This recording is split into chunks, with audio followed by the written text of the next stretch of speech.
Just as a real quick aside, guys, you know, I created, the question was, you know, is there any way to predict or manipulate how Grasshopper is numbering the sides, right? Because it started off with side number 1 was here, and then 2 and 3 were the top and bottom, which kind of sucks because then you can't just say, well, I want sides 1 through 4, or, you know, 0 through 3.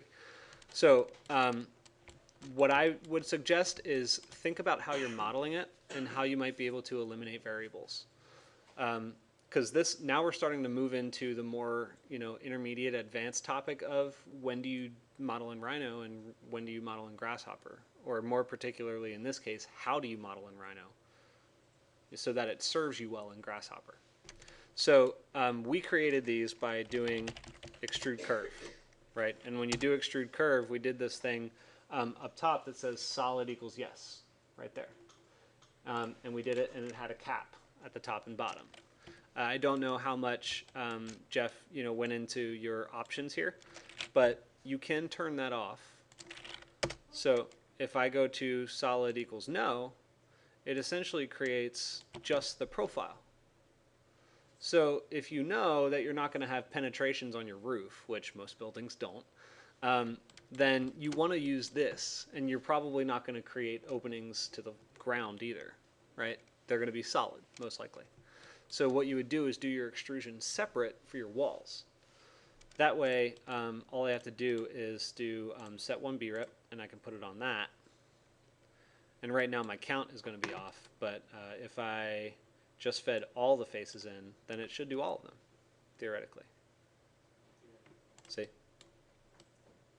Now the downside about that is you need to prepare for, well, you know, it's an equal number of subdivisions for every side. So I've got 5 subdivisions here, but I also have 5 subdivisions there, which looks kind of weird. So that's kind of a whole other, you know, set of logic that you need to prepare for. There are ways to set minimum maximum domains based on the minimum and maximum size of a surface, where it says, and it's way complex, we're not going to get to that level in this class, but basically you nest your domains so that it says for any surface that is 10 feet wide, I want 1 subdivision. For everything that's 20 feet wide, I want 2.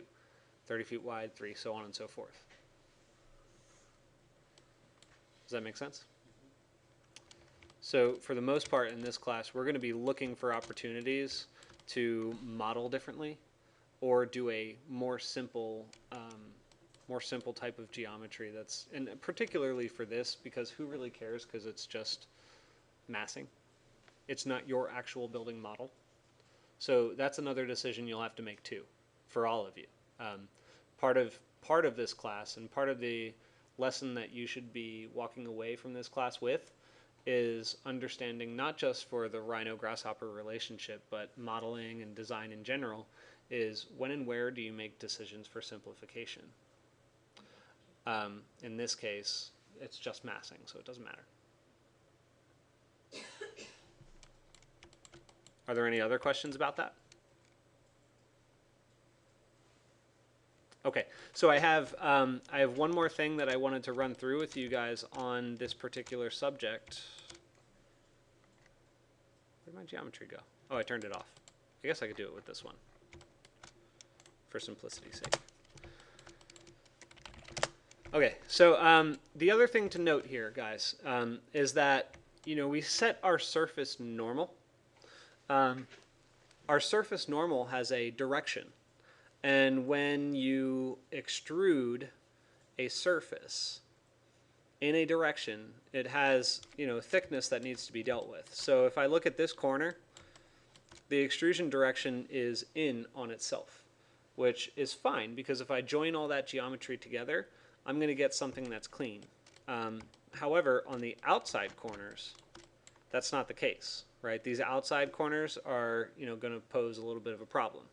So L-shaped buildings are going to be a little bit more difficult. You might have to supplement some of those corner issues. But what I would say is, you know, you've got, in this case, you've got one condition that's correct, and you have 1, 2, 3, 4, 5 conditions that are incorrect. So to minimize extra modeling that I need to do, you know, like a little square extrusion and then join it all together to make it clean if I needed to, I would actually reverse the direction of the extrusion.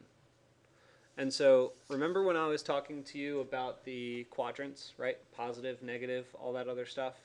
I told you to kind of be thinking about that because this is where it really becomes relevant. We've extruded it and it gave us a positive number. But positive is referential to the direction that we've established. So if I want to reverse the direction of the extrusion, I have to change my number to a negative number. Does that make sense?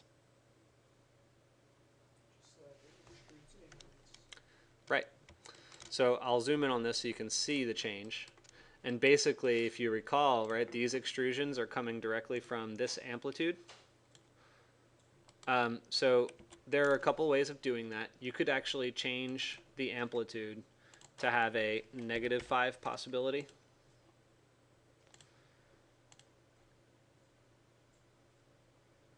And then pull it back to -2. So let me just -2.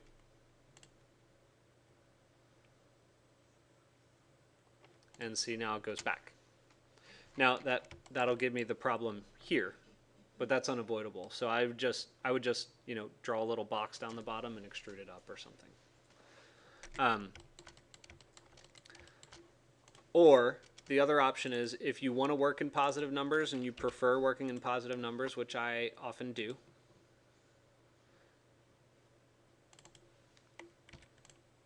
Oops.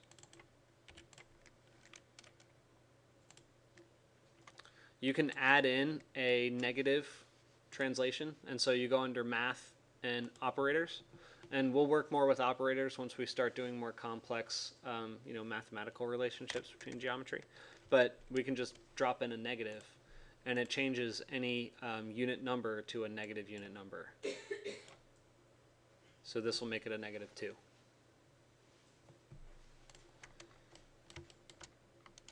So it's all the same for that one. Okay. What questions do you have? All right, so it is 10:25. It was a long day. That was pretty difficult to download.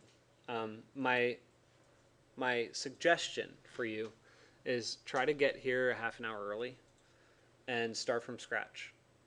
You can print this out or something, and take a screenshot of it and print it out and put it next to you, but just go through the experience of building it again. Think a little bit about, you know, stringing them together, what it means, visualize it, watch it happen. But it will help you tremendously to go through the experience of just building it again. You don't have to watch all the videos. It might help if you have the time, but just build it again. I guarantee you it'll help you retain it. Okay? No questions? All right, save your files, and you're free to go. Another thing, this particular definition is available to you on the drive. So I saved it in under definitions. It's right there.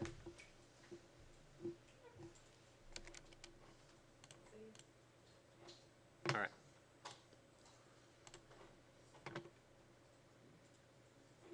All right, I'll leave this up